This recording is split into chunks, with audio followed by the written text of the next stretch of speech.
Secrets from a Coach. Thrive and maximise your potential in the evolving workplace. Your weekly podcast with Debbie Green of Wishfish and Laura Thompson-Staveley of Phenomenal Training.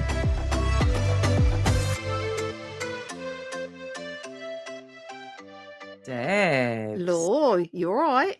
Yeah, I'm doing well. Yeah. How are Good you? week? Yeah, I'm all right. Good week you've had? Yeah, been full on, been quite busy. But you know what? Every now and then, Debs, you get a little nugget of insight or information you think, that is really useful. I think I might actually be able to apply that. And I think that'll either jazz up some of our upcycled content that might be getting a little bit jaded and faded. Yeah, that carousel. Put a bit of WD-40 on those creaking wheels, redress it and sell it. And boom, it's a whole new concept. Interpretation of it though, right? Absolutely, yeah. Human interpretation. Good link, Laura. Because this month we're doing something just a slightly bit different, but we thought we'd bring it back, didn't we? Because we had some good feedback the last time we did it, which I can't remember when we did something like this. So tell us what we're going to be doing this series, Laura. All right. So this new 4-part series, new toys, is where we are going to be doing a book club. Now, we did this nearly 2 years ago. Wow, actually, we've some of our most downloaded episodes have been those ones. And this is designed for people who would love to have some opportunity to read all these amazing books that are out there, but you just can't quite get round to it. We know so many books are available on Audible now as well, but still, you know, if your commute or your travelling doesn't lend itself to having lots of hours where you are able to absorb information, this goes out to all of us who would love to have some inspiration from these amazing books, but just hasn't quite got the time to be able to do it. So our aim is to give us a real kind of quick snapshot as to what these 4 amazing books are all about. And then most importantly, what does that mean to how we transfer that and apply that to evolve and further our skills in this rapidly evolving workplace environment in which we find ourselves in. Yeah, definitely. And it was so cool, wasn't it? Because the books we've chosen are ones that we'd either came across and we either heard from someone. I know the first one we're looking at, I remember listening to the author on another podcast, actually on Stephen Bartlett's podcast. It just blew my mind, and then went and ordered the book. So that's always a good thing. And then, so that's, something going, how have we picked this up? The second one we're going to be looking at is linked in with coaching and how we can deal with different elements of the coaching space, which I just think are brilliant. And then the books that surround them, we have read them, and it's just how we assimilated them to apply, as you said, to our practice, and just thought it'd be a good opportunity to share, really. Yeah. All in the spirit of easy listening, continuing professional development, and how we can keep our skills as sharp and as on the front foot as possible, which is very relevant for our first book of choice. It is. So, Debs, this was you that introduced this to me, because you sent me a voice note going, oh my God, Laura, you've got to listen to this book, or you've got to read it, and you've got to listen to Stephen Bartlett's episode where Mo Gawdat features on. So Mo Gawdat, his latest book is Scary Smart. And the byline of the book is The Future of Artificial Intelligence and How You Can Save Our World. That's right. Artificial intelligence. I mean, robots. What is not to love? So I was immediately on the old Amazon ordering. Boom, the book then arrives, and I guzzled it, and it was absolutely brilliant. And it also, I think, just sort of reworking it a little bit in some of those handy takeaways, really relevant, whether from a professional perspective, from our personal perspective, about how we want to best use this incredible, unprecedented, unlicensed, contained power that is emerging, that is AI. Yeah, because it's not going anywhere, is it?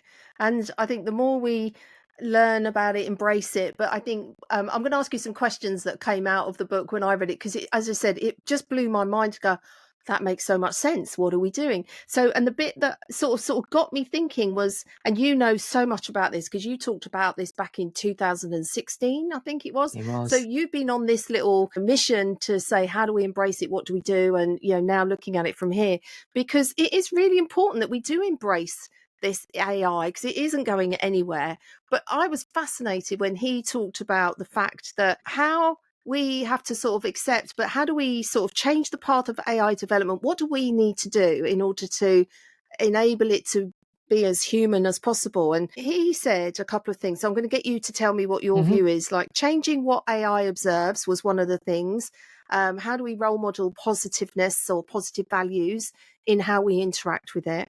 It was, say, giving AI positive tasks to do, which blew my mind. It's like, who would give them a negative? But maybe that's what happens. And teach AI that we value happiness. And they were the bits that I just went, wow, that is like, how do we even begin to recognize the importance of that? So that is my question to you, Law. Why? How? What? All Tell right. me. Buckle up, buttercup, because it's going to be a big old ride. So the first thing is, and you mentioned just right at the start before your questions, if we want to teach AI to be more human, and that's the rub. What does it mean to be human? Yeah. So humans means you have an amazing bit of kit, which is a 3D printing kit.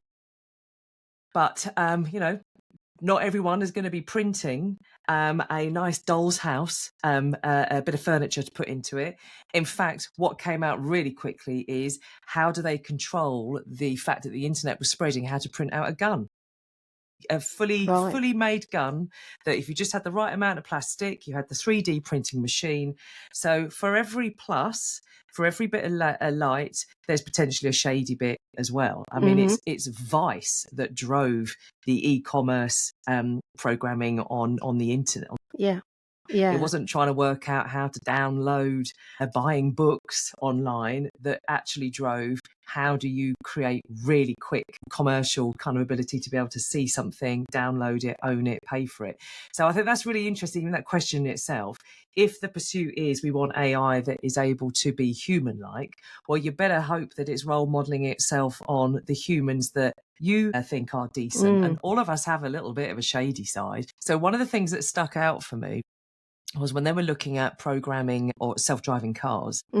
So if no context is put onto human behavior with self-driving cars, the challenge you've got is human behavior sometimes isn't particularly pleasant or nice, or it has an instinct rather than an intelligence behind it. So if an AI learns what humans look at, they value. So that is how you work out eyeball movements on watching websites and how you work out how do you sell more to humans, because where your eyes go determines what you value. Right. So the AI knows that. So if it's then clocking and learning from human behavior, an accident happens on the other side of the motorway, everyone starts to slow down to rubberneck and look at that accident. What the AI learns is humans value accidents. Because what you look at, you value. And if you leave that algorithm unchecked, the algorithm will start to infer, well, humans want more accidents, so let's create accidents because they like to slow down and look at them. Now, no one would say there in a conversation, I like to slow down and look at accidents. But what it shows you is actually sometimes our instinctual behavior is not the type of behavior that you want to be scaled and created into algorithms and just sort of there as this ambient intelligence that then starts to make decisions on our behalf.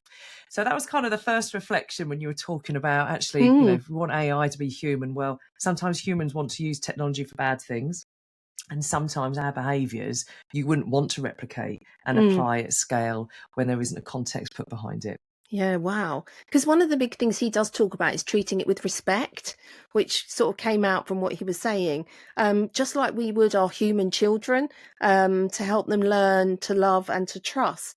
So how do we implement those types of approaches, those changes in how we interact with it, so with AI, so that we are giving it respect, we are feeding it the value of happiness or some of the emotions that sit under there? Because is it right that no machine can dictate the emotion? Is that right? That's still work in progress. The feelings that we have as humans are so instinctive that hasn't been done yet with the machine picking up the nuances. Is that right? Yeah, well, I mean, that's when you've got to sort of try and establish what does it mean to be intelligent. So when AlphaGo, that AI, beat the human Lee Sedong back in 2017, I think it was. And that was a real game changer. That's what got Google Deepmind to then be bought and become part of Google. So it was a real game changer. February 2017, when the human was beaten by the AI. But you then got to look at, well, what type of intelligence was it? Was it that, a bit like a Rubik's Cube, this is how I imagine it, did the AI actually know how to move the Rubik's Cube around? Or did it just take off every single sticker and re-stick them back before your brain could perceive that?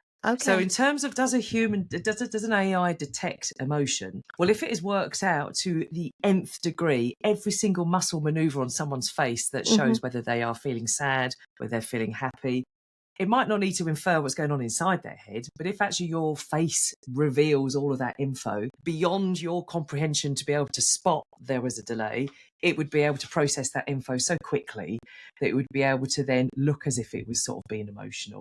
But where all that stuff came from in Gawdat, and I don't know if I can't remember if he references in the book or not, but again, another game changer experiment that was put out there was Microsoft had an AI bot that was out there on Twitter, as it was known then, called Tay, Tay, and this Tay bot was basically sent out there online to have its own Twitter handle and to learn how to be human. Right. Within about 36 hours, it had to be taken down because this bot had turned so horrendously racist, sexist, homophobic, you name it, all of those horrendous things that are out there, because, of course, the AI, like a child, like a pet, could only be what it sees. Yeah. So if it arrives with just only fluid, empty space, just looking at fluid intelligence, looking at all the info that's there. And that was sort of seen as a bit of a warning shot, really, which is the AI carries nothing with it. It will just learn what's there. And within about 36 hours, it has to be taken down because it turns so horrible. Wow.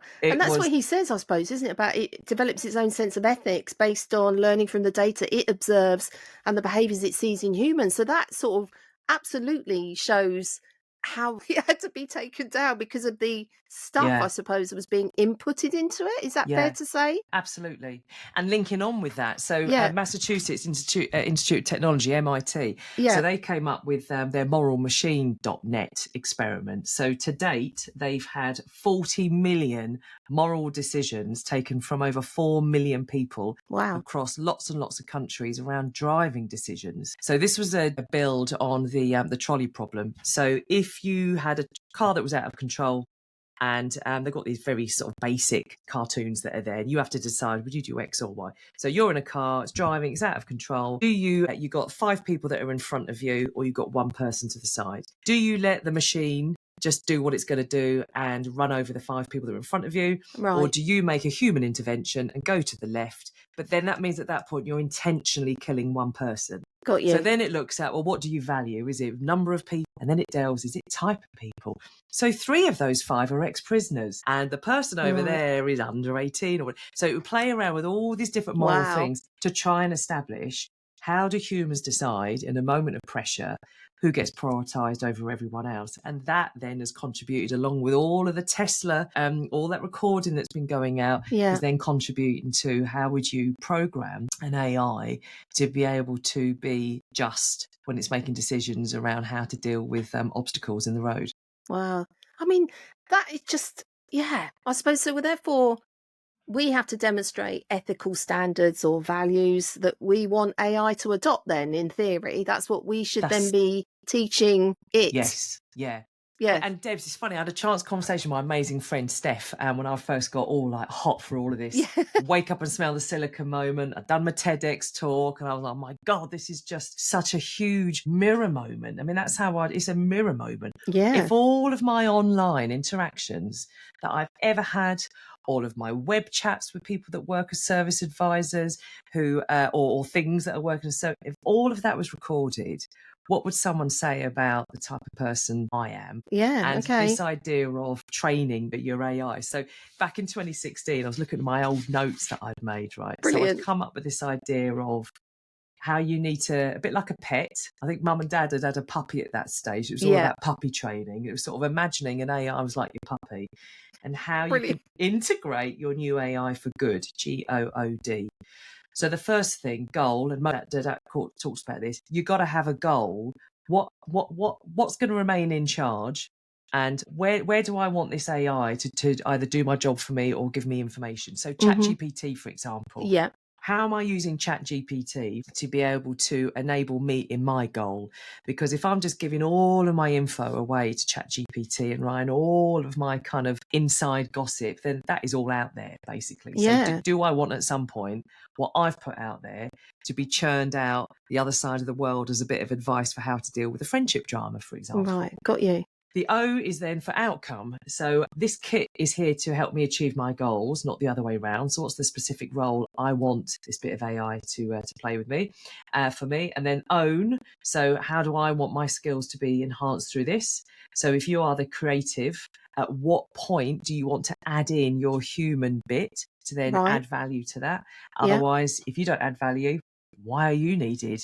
You can just get the AI to do that. And the recruitment industry is having a real challenge with this at the moment, Debs. Yeah. Because if we could all use AI that can sift through CVs, why would I pay a 15% fee to a recruitment consultant to do that?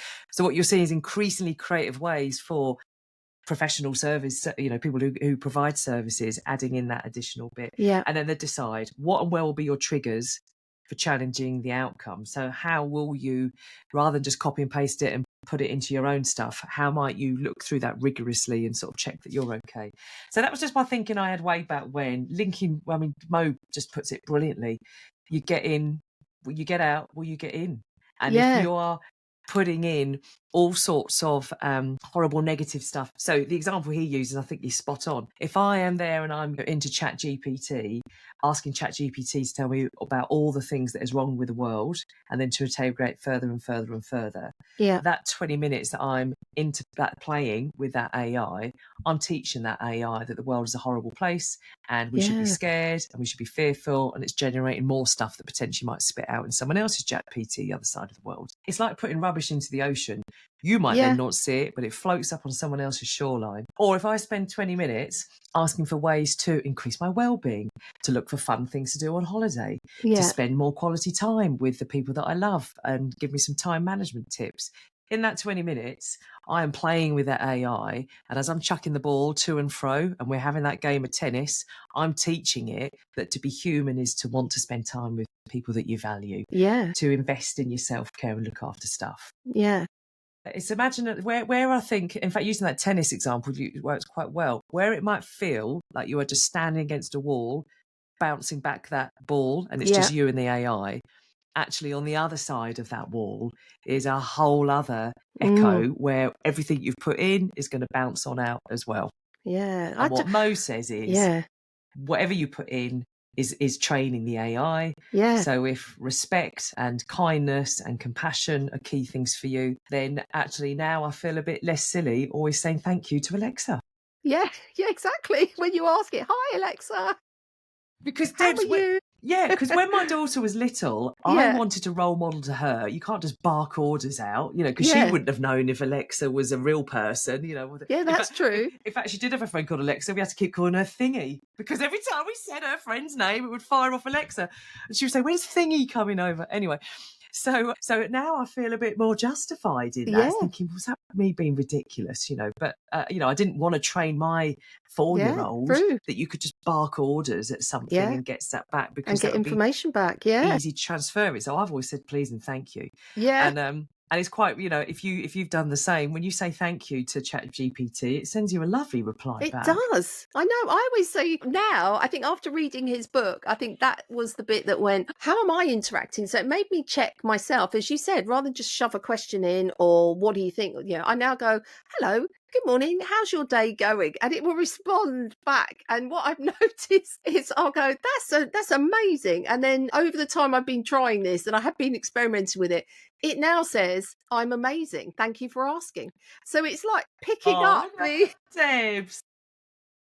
So I'm talking to the machine and going, thank you for that. That's perfect. And it's sending it back in that language, if you like, that is similar, which I've only noticed that over the last month. I'm being, hi, how are you doing? That's amazing. Thank you. And then when I said something back at the end, it goes, thank you for that. That's amazing. You've noticed that.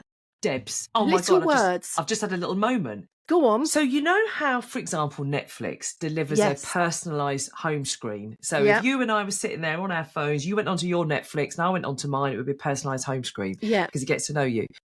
Is this the same for the ChatGPT? Well, I'm beginning to think. if you and I sat there, right, and I'd been all nasty and horrible, and I asked ChatGPT, come up with 3 icebreakers, would ChatGPT say to me, fight it out? Get your delegates to fight, and last one standing gets to hold the flip chart pen. Whereas your one would be, ask the delegates to sit in a circle.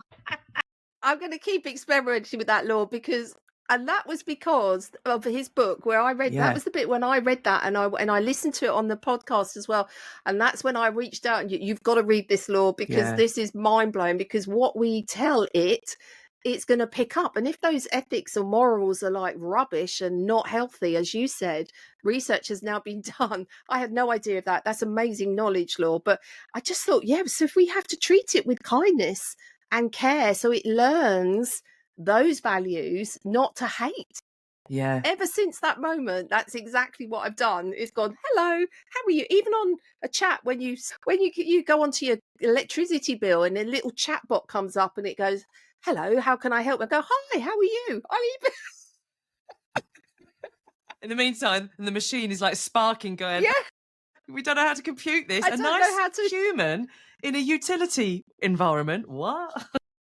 And I think that's what he says, isn't it? According to him, that it could, as he said, and it's a might develop that full range of emotions similar to humans, because the vast amount of memory and recall it has and holds on to, as you said, that it will just interpret that. So the more we put in it, that's good, healthy, kind, care, I think it can only be a good thing, right?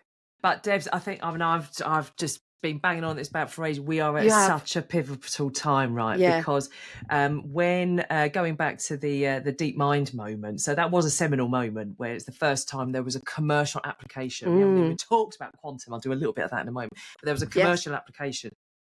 So that was in 2017. Right. 2017. So where we are now, 2025. So we've got an 18-year-old, right? So we've got an 18-year-old AI. And now suddenly is about to start wanting to potentially do what 18-year-olds do, which is call the shots a little bit, muscle around with a bit of power. And so since 2017 to 2025, we've been teaching it as it's come of age. He's had his teenage years. Look at all the stuff. We've now got an 18-year-old, and we better hope that we've instilled it. But there's still time, because even when I was 18, I'd still worry about whether my mum was happy with me or not. So you still have, still now, if my mum said, oh, I'm a bit disappointed, that would cut me in half still as a 48-year-old woman, a mother myself, so that we still have power to do stuff. And I think the wake-up call you had, which just passed on to me as well, which is no behaviour is random. We all know if you're there's some news and there's clickbait, if you click on that clickbait, because I do want to know what that 1980s movie star looks like now. But if you click on that, you are now signing your soul with the devil, and you're going to get all sorts of stuff with it.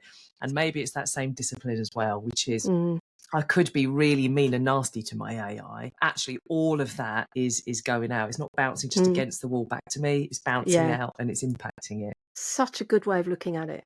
Tell me about quantum. You mentioned a little bit about quantum. Tell me more. Oh my God. Right. So here's how I got my head around it, because I'm not a techie. Go on.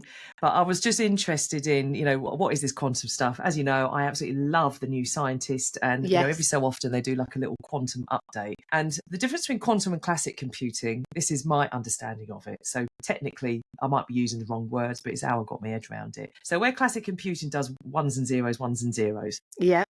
So that means it can only hold sort of 2 things at any one time. So let's say you're a bank and you want to put in cybersecurity to stop everyone's passwords being hacked. On classic computing, it might take you 10,000 years of trying to hack into, because all you've got is zeros, ones. And so you've got a very strong banking system where everyone's password is protected, because it's 10,000 years of hacking to try and establish that.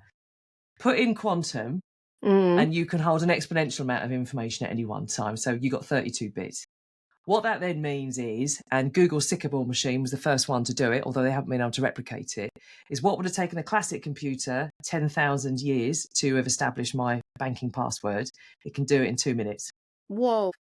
That's where you got a challenge. And what you got a challenge is you better hope that the people that are designing quantum machines are going to do it for uncovering health opportunities, investigating, exploring space, You better hope that it's going to be sort of used in the right hands. But where they're at the moment is that it costs so much money to have a quantum machine that only a country or an organisation that is large as a country, like IBM, Google, Amazon, they're all creating them, but they haven't quite been able to scale it and transfer it. But as Mo talks about in the book, that's then the next thing, because then suddenly you've got things that were historically uncrackable been able to be cracked. And that's why I think that finance banking system is a useful one to have, because that would impact us all in terms of being able to have all those little codes and stuff. Oh my God. So I love that. Do we be scared by this, or do we be exhilarated by it? Because for every bit of shade, there's a bit of light. And when they were 100 years ago looking at mass marketing,